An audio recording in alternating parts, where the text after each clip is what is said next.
성도는 이 땅을 살아갈 때에 이 복에 대한 균형 잡힌 개념이 반드시 필요합니다.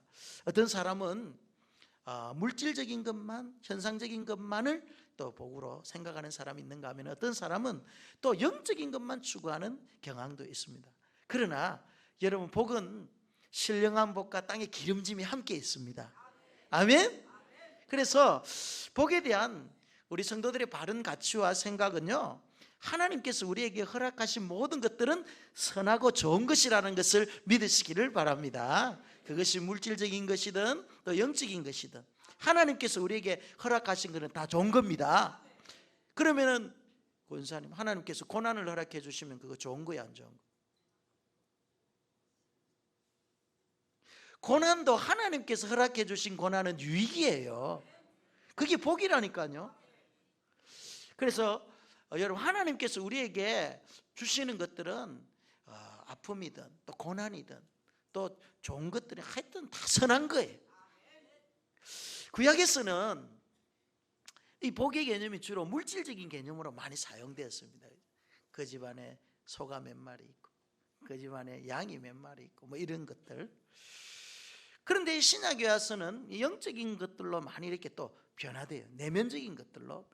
특히 예수님께서는 이 산상수기를 통해서 제일 먼저 우리에게 8가지의 복을 말씀해 주셨는데, 그 8가지의 복은 현상적이고 물질적인 것이 아니고 내면적인 거잖아요. 영적인 것이잖아요. 그죠? 그래서 예수님께서 우리에게 팔복을 교훈하신, 예수님의 관심은 외적인 것이 아니었어요. 성령을 통해 변화된 내면의 모습이에요. 나의 인격, 성품, 이것이 오늘 이 시대를 살아가는 그리스도인들의 영적인 복이라는 거죠. 여러분, 우리의 내면이 성령에 의해서 통제되어지고 다듬어지면은, 그래서 예수 그리스도의 성품과 인격으로 변화되어지는 것, 이것이 복이다. 그죠? 이게 진짜 복이다. 그래서 예수님께서는 이 팔복을 통해서 우리의 내면이 하나님 앞에서 내 자신의 무능함을 알고 내 자신이 완전히 깨어진 모습을 발견할 때, 그것이 심령이 가난이요 그것이 진정한 복이다, 이런 말 하잖아요. 내면이 깨어지고 내 자신이 연약함을 발견하는 게 복이라는 거예요. 또 예수님께서는 죄에 대한 애통을 하는 사람들이 복이 있다는 거예요. 내 자신의 죄악된 모습을 바라보고 슬퍼하는 사람들, 주위에 무너져 있는 것들과 사회의 악을 바라보면서, 잘못된 것들을 바라보면서 슬퍼하고 애통하는 것이 복이에요. 이게 복. 예수님께서 말씀하신 복이에요. 또 어떤 사람은요, 하나님의 뜻 앞에서 자신의 권리와 자신의 뜻과 의지를 포기하는 사람, 이게 하나님의 뜻이라면 나의 의지가 아무리 강하다 할지라도 순종하고 포기하는 거죠. 내가 사람들 앞에서 권리를 주장할 수 있는데 공동체의 유익을 위해서 그 권리조차도 내려놓는 거, 이게 복이라는 거예요. 그런 자들이 온유한 자라는 거예요. 그러니까 주님께서 우리에게 말씀하시는 이 복의 기준이 상당히 물질적인 거하고는 거리가 먼 것이잖아요. 그죠? 하나님께서 정해놓으신 그 법과 기준에 맞춰가지고 막 살고자 몸부림치고 애쓰는 게, 그게 복이라는 거예요. 하나님 말씀대로 순종하면서 살려고 애쓰는 게 그 복이다. 하늘 아버지의 마음을 품고 조건 없이 용서와 긍휼의 마음을 품는 것, 이것이 복이라는 거예요. 복이라는 거예요. 불순물이 섞이지 아니하는 깨끗한 그 양심, 순수한 그 마음의 동기가 복인 거예요. 우리가 어떠한 일들을 하더라도 내 마음에 순수한 동기를 가지고 일들을 할 때 그게 복이다. 깨어지고 틀어진 관계들을 어떻게 합니까? 회복시키고 그들을 말이죠, 화해의 무드로 만들어가는 것, 이것이 진짜 복이라는 것입니다. 마지막으로 주를 위해서 내가 어떠한 불이익을 당하더라도 그것이 진정한 복이다. 이렇게 예수님께서는 8가지의 복을 우리에게 이 시대에 가르쳐 준 거예요. 그것이 여러분 우리의 내면적인 모습이잖아요. 저는 이렇게 8가지의 복의 소유자가 되기를, 여러분들이 그리 되기를 축원합니다. 그러면 이제 변화의 역사가 막 일어나는 거예요. 여러분, 사람이 변화되는 게 가장 큰 복이에요. 그래서 이 모든 복을 설명하신 후에 우리 예수님께서는 이제 한 걸음 더 나아가서 내면적이고 이 영적인 복을 경험한 사람들은 이 땅에서 어떠한 삶을 살아갈지를 이제 산상설교를 통해서 계속 말씀하신. 그래서 산상설교는 마태복음 5장에서 7장까지 예수님께서 산 위에서 들려주신 그 보배로운 교훈의 말씀은 팔복만 아니라 지금부터 이제 이 땅 살아가는 우리 그리스도인들이 어떻게 실천해 가야 될 것인가를 이야기를 하는 거예요. 그래서 산상설교를 딱 두 가지로 이렇게 종합하면은, 첫째는 하나님의 사랑, 둘째는 이웃 사랑. 이것을 사랑의 이중 계명이라 이렇게 이란다. 여러분, 하나님을 사랑하는 것과 이웃을 사랑하는 이 사랑을 실천하면 우리 성경 66권 다 사랑하는 거예요. 실천하는 거예요.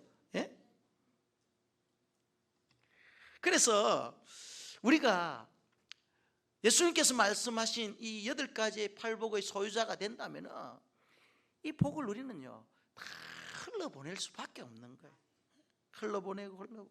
그래서 사랑의 이중계명을 실천하는 자들로 살아가는 것입니다. 오늘 본문에서 예수님께서 이제 팔복을 소유한 사람들에게 제일 먼저 이제 말씀하시는 것이 뭐냐면은 우리의 존재를 이야기해요. 우리의 존재를 명확하게 이제 밝히고 있습니다. 한마디로 우리의 정체성이 뭐냐는 거예요. 거기에 대해서 예수님께서 13절에 너희는 세상의 뭐다? 소금이다. 소금. 우리의 존재가 소금이래요. 소금. 그런데 예수님께서 말씀하시는 것은 앞으로 너희들은 소금과 같은 존재가 되어야 돼 하는 미래지향적인 그런 말씀이 아니라 너희는 지금 세상에서 뭐다? 이거는 현재적인 말이죠. 지금 우리의 모습 현재로 소금이라는 거예요. 소금. 그러니까 소금은 어떠한 역할을 합니까? 맛을 내고 부패를 방지하고, 또 소금은 혈액 속에 우리 들어가 가지고 말이죠, 살균 효과를 이제 높이고 면역력을 높이고 말이죠, 물을 또 많이 섭취하게 해서 혈액을 맑게 하고 여러 가지 질병을 예방하는. 그래서 여러분, 소금은 순기능만 있는 거예요. 소금은 역기능이 없습니다. 여러분, 소금 가지고 뭐 잘못된 거 봤습니까? 그죠? 이 소금이라는 것은 우리의 삶에 있어 가지고 너무너무 소중한 거예요. 역기능이 없는 것입니다. 그래서 예수님께서 우리의 존재를 말이죠, 세상에서 너희는 세상에 뭐다? 소금이다. 이 세상에 여러분 좋은 것들이 얼마나 많이 있습니까?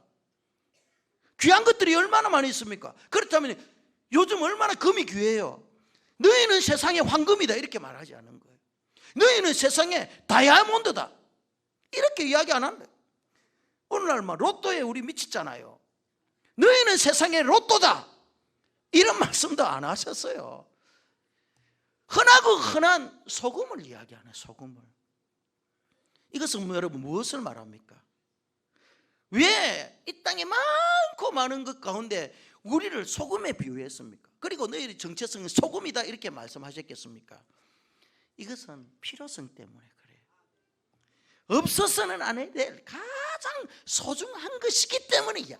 여러분, 소금이 없으면은요 어떻게 되죠? 싱거워지잖아요.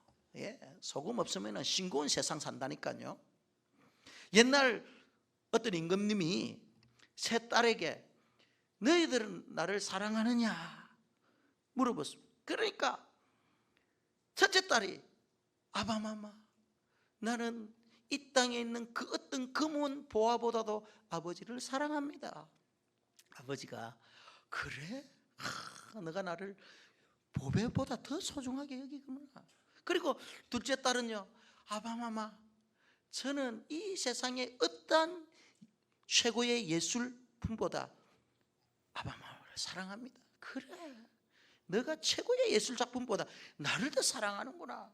셋째 딸이 아바마마, 저는 이 세상의 그 소금보다도 아버지를 더 사랑합니다. 이러는 아버지가 갑자기 기분이 안 좋은 거예요.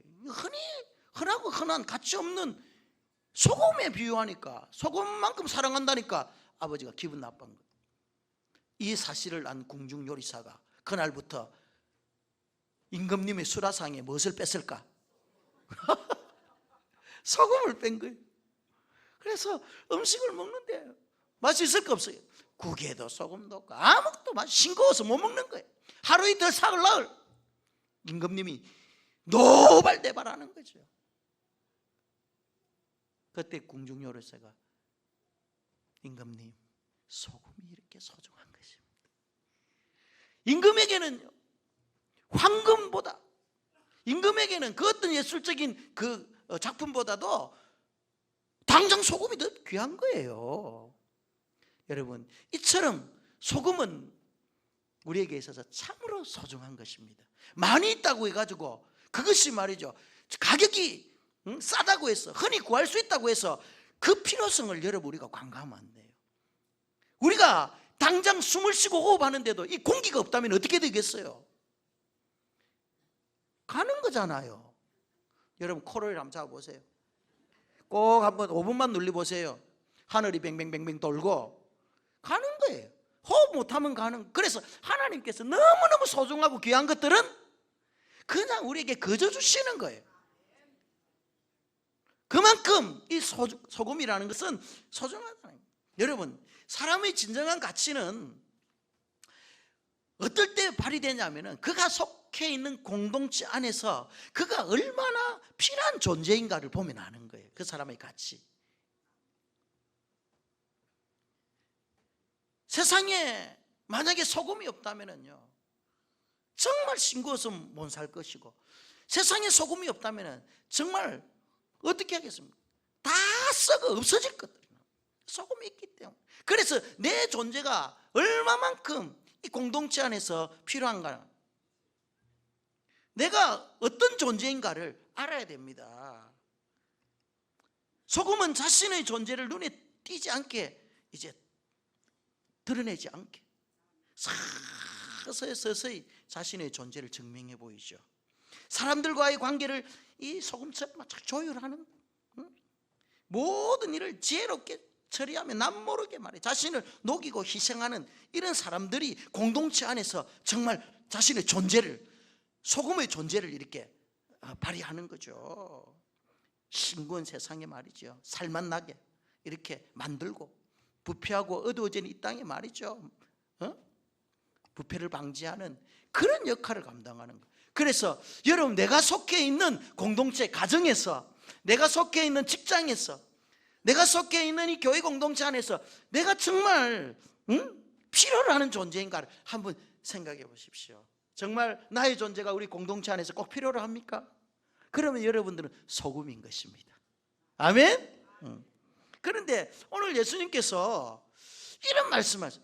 소금이 만일 그 맛을 잃으면 무엇으로 짜게 하리?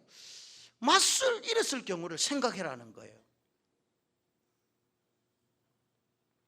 소금의 기능 가운데 가장 중요한 기능이 맛을 내는 것인데, 만약에 그 소금이 맛을 잃어버린다면 어떻게 되겠습니까? 소금이 소금으로서의 정체성을 잃어버린 거하고 똑같은 거잖아요. 13절에 만일 그 맛을 소금이 잃으면 무엇으로 짜게 하리? 소금이 한번 맛이 가잖아요. 맛을 잃잖아요. 그러면 소금은 다시는 짜게 할 수 없다는 것입니다. 후에는 아무 쓸데없어. 다만 밖에 버려져 사람에게 밟힐 뿐이다. 소금이 맛이 가잖아요. 소금이 그 정체성을 잃어버리잖아요. 그러면은 반드시 밖에 버려집니다. 밟힌다니까요. 세상 사람들의 발에 밟히는 신세가 됩니다. 맛을 잃은 크리스찬이 세상에 가서, 직장에서, 나의 삶의 현장에서 맛을 잃어버리죠. 그러면 세상 사람들로부터 지탄의 대상이 되고, 저 사람은 교회는 열심히 잘 다니는 것 같은데 직장 생활이 영 형편이 없어. 거짓말도 잘하고 이래저래 말해 불성실하고 영 아니야. 이거 맛을 잃은 거예요. 사람들에게 밟히는 거예요. 비난의 대상이 되는 거예요, 여러분. 그래서 예수님께서는 우리 그리스도인들은 이 세상의 소금이기 때문에 절대 맛을 잃어서는 안 된다. 맛을 잃으면 너희 밟혀, 세상 사람들한테 밟혀, 이렇게 우리에게 경고하고 있는 거죠. 어느 날 개하고 닭이 대화를 나눈 거예요. 우아하죠, 그죠? 개하고 닭이 이야기를 나누는데 개가 먼저 닭에게 이런 말을 합니다. 닭아, 너는 아침에 일찍 일어나고 깨어서 주인을 깨우는 것이 너의 사명이 아니냐. 그런데 요새는 왜 벙어리처럼 너는 울지를 않니? 이렇게 이제 닭에게 개가 물었습니다. 그러니까 이 닭이 대답하기를, 요즘 세상이 달라졌다라는 거예요. 너는 세상 돌아가는 걸 모른다는 거예요. 요즘은 사람들이 언제 자고 언제 깨는지를 알 수 없다라는 거예요. 알람을 맞춰놓고 자기 때문에 내가 울 필요가 없다. 그래서 내가 꼭 깨워하고 새벽을 안 깨운다, 이렇게 하지 이야기를, 사명을 잃은 거죠. 그죠? 그러자 이제 닭이 개에게 또 반문을 합니다. 개야, 너는 도둑이 올 때 짖는 것이 네 사명이 아니냐. 그런데 요즘처럼 이렇게 도둑들이 덕실거리고 판을 치는데 너는 어찌 그렇게 짖지를 않니? 그러니까 개가 뭐라 했겠습니까? 주인놈이 도둑놈인데 짖을 필요가 어디 있나. 우리 그리스도인들이 말이죠, 세상에서 맞설 이러면 밟히는, 조롱당하는 거예요. 그것은 우리가 소금의 역할을 제대로 감당하지 못했기 때문에 그렇다는 것입니다. 그래서 소금은 맛을 잃으면 안 되는 거예요. 나로 인해 가정이 살맛이 나고, 나로 인해 직장과 교회 공동체가 살맛이 나고, 나로 인해 학교에서 친구들이 공부할 맛이 나는 거예요. 그래야 진짜예요. 아무리 내 능력이 탁월하고 재능이 출중하다 할지라도 성질 부리고 이기적이고 동료에 대한 배려심이 없다면요, 그것은 맛을 내는 소금이 아니에요. 뭐 이야기하면은요, 틱틱거리는 사람들 많이 있잖아요. 뭐 지시하면은 자꾸 토다는 사람들이 있고, 뭐 상관이 이야기하면은 자꾸 토달고, 뭐 아닌데 자꾸 막 이러면은요, 맛이 서서히 사라지는 거예요. 온유함과 따뜻함을 가지고 말이죠, 정직한 마음과 배려하는 마음을 가지고, 예수님의 그 마음을 가지고 주위의 사람들과 관계를 맺어보세요. 맛을 내죠. 맛을 내죠. 제가 학교 다닐 때 보니까요, 진짜 공부할 만나게 하는 친구들이 있더라니까요. 공부도 잘하는데 친구들과의 관계도 좋고, 참 힘들고 어린 친구들 도와주고, 공부 못하는 친구 공부도 가르쳐주고, 꼭 내 이야기하는 것 같은데, 그렇게 학교 다니면은 이 살 만나게 하고 공부 만나게 하는 친구들이 있더라니까요. 학교 가는 게 얼마나 재밌겠어요. 그런데 막 학교 가면은 막 애들 왕따 시키고, 맨날 막 애들 막 가서 말이야 폭력이나 사용하고 이러면은 안 되는 거예요. 덧붙여 예수님께서는 우리의 존재를 14절에 뭐라고 말합니까? 너희는 세상의 빛이라. 여러분, 빛의 기능도 순기능밖에 없어요. 열을 발산시켜가 따뜻하게 만들고 말이죠, 어두운 곳을 밝히고, 또 치료의 도구로 이 빛이 사용되잖아요. 그렇다면 오늘 본문에서 말씀하시는 이 빛의 개념은 무엇을 말하죠? 16절에 보면 너희 빛이 사람 앞에 비치게 하여 그들로 너희 착한 행실을 보고 하나님께 영광을 돌리게 하라. 그러니까 여기에서 너희 빛은 우리의 착한 행실을 말하는 거예요. 선한 행실을 말하는 거죠. 그래서 에베소서 5장 8절 9절 말씀에 뭐라고 합니까? 너희는 전에는 어두움이 있더니 이제는 주 안에서 빛이라. 우리의 존재를 빛이라. 빛의 자녀들처럼 행하라. 빛의 열매는 모든 착함과 의로움과 진실함이 있느니라. 그래서 빛의 열매는 착함과 의로움과 진실함이다.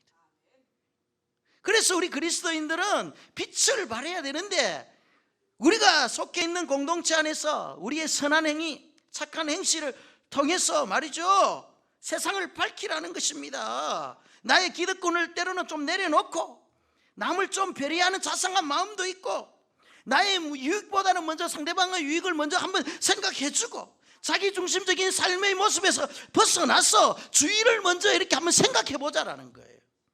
오늘날 이 시대가 얼마나 자기중심, 미미미 영어로 네네네, 나밖에 모르는 그런 이기적인 시대를 살아가고 있지 않습니까? 이럴 때 우리가 주의를 생각하는 거예요.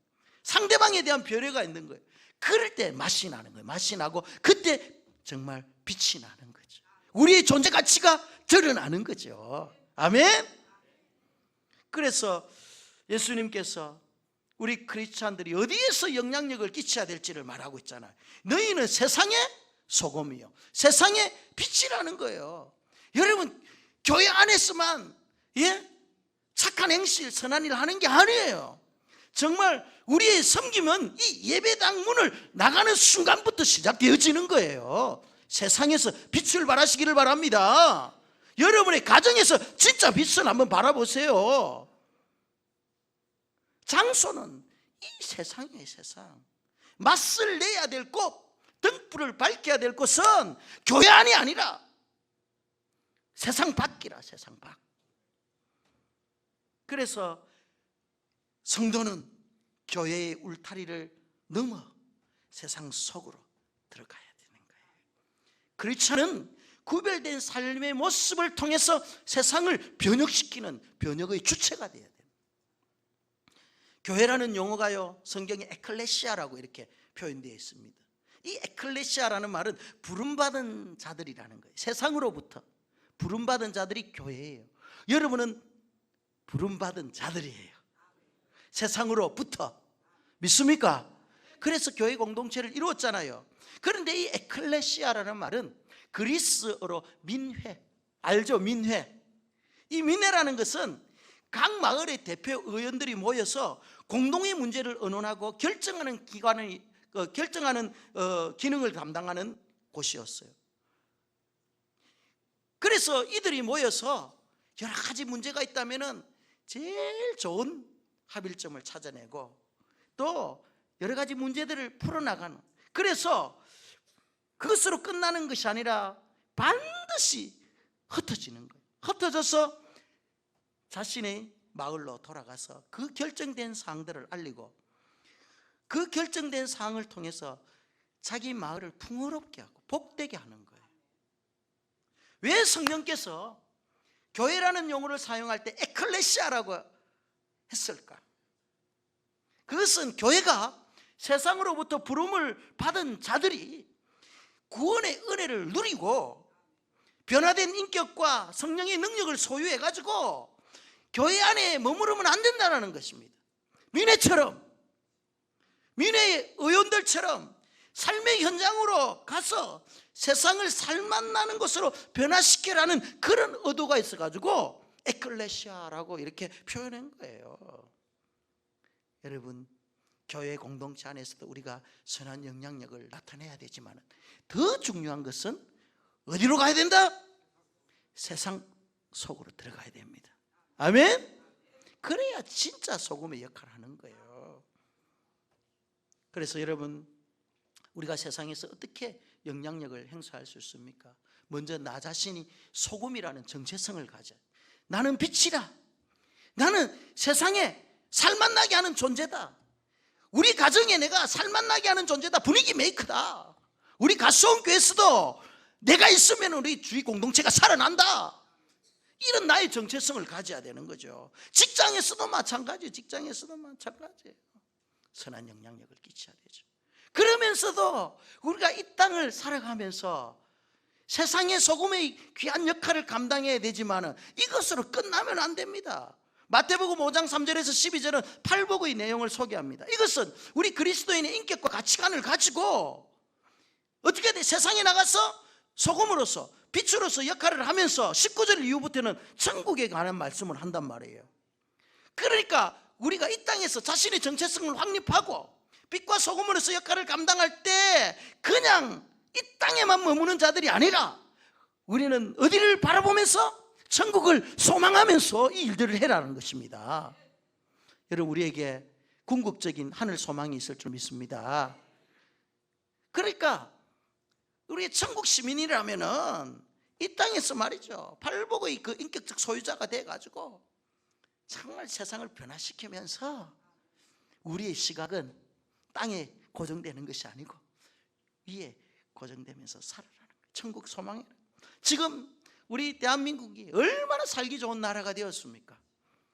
6.25 전후 때 얼마나 못 살았습니까?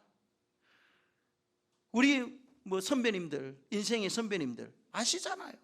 1960년대, 70년대 그때 정말 가난했어요. 근데 지금은 너무너무 잘 살기 때문에 오히려 천국에 대한 이 소망이 사라져 가고 있는 거예요. 너무 좋으니까.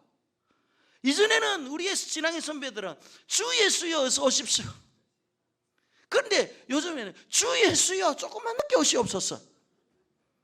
말할 신앙이 없어지는 거예요.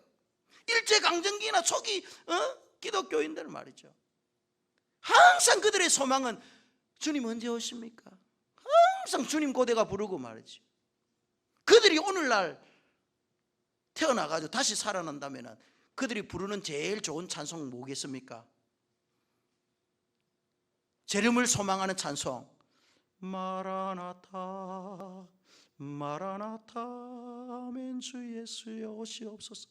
마라나타. 어느 가수를 제일 좋아하겠습니까? 모르는구나. 소양이 부르잖아. 제가 무엇을 말씀드립니까? 정말 우리가 말이죠, 이 땅에서 빛과 소금의 역할을 감당하면서 살아가면서 그것으로 끝나는 것이 아니라 우리의 눈은 하늘에 두고 살아가자는 것입니다. 이제 말씀의 결론을 내리겠습니다. 이 땅에서 우리가 빛으로 소금으로서 선한 영향을 살기 위해서는요, 제일 먼저 우리가 팔복의 소유자가 되어야 됩니다. 여러분의 내면이 성령의 통제를 받고 성령으로 다듬어지는 그런 내면의 인격적 변화가 먼저 있어야 됩니다. 그러면은 여러분들은요, 자동적으로 여러분의 삶에 소금으로서의 맛을 내게 되고 또 어두운 곳에 빛을 비추는 그런 소금 빛이 될 수 있는 것입니다. 그래서 이제 소금과 빛은 뭐 하는 거예요? 이제 침투하는 거예요. 침투하는 거예요. 그것을 끝나는 게 아니라 침투해가지고 말이죠, 변화시켜야 돼. 침투하기 위해서는 어떻게 소금은 녹아져야 되고 빛은 태워져야 되는 것입니다. 그래서 오늘 본문 14절 15절에 뭐라고 말합니까? 너희는 세상에 빛이라 산 위에 있는 동네가 숨겨지지 못할 것이요 사람이 등불을 켜서 말 아래에 두지 아니하고 등경 위에 둔다라는 것입니다. 빛이 여러분 산보다 위에 있을 때 산 위에 있는 동네들이 말이죠, 다 비춰지는 거예요.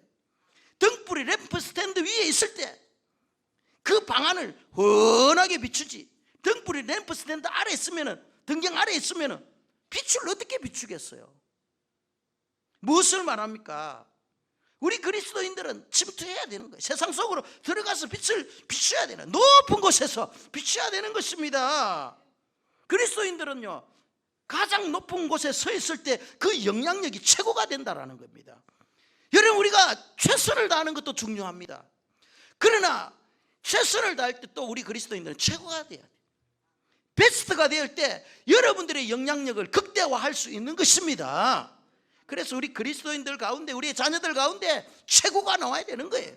정치계의 최고가 나오고, 언론계의 최고가 나오고, 문학계의 최고가 나오고, 하여튼 말이죠, 정치, 경제, 사회, 문화, 언론, 교육 영역에 우리 그리스도인들이 탑이 될 때 선한 영향력이 있는 거예요. 군에 갔어도 여러분 최고의 탑이 돼야 돼. 저는 군에 가니까요, 지휘관에 따라서 그 부대의 분위기가 확실하게 달라지는 걸 봤습니다. 어느 날 우리 부대에 대대장님이 오셨는데, 대대장님이 기독교 신자였어요. 그런데 주일날 교회를 가는데, 이전에는 지휘관들 참모들이 말이죠, 교회도 안 갔어요. 근데 대대장님이 교회 가자 이러니까 저 불교 종교행사 가는 참모들이 와가지고 교회 오더라니까요. 진짜예요. 우리 전무 장로님 잘 아시겠네.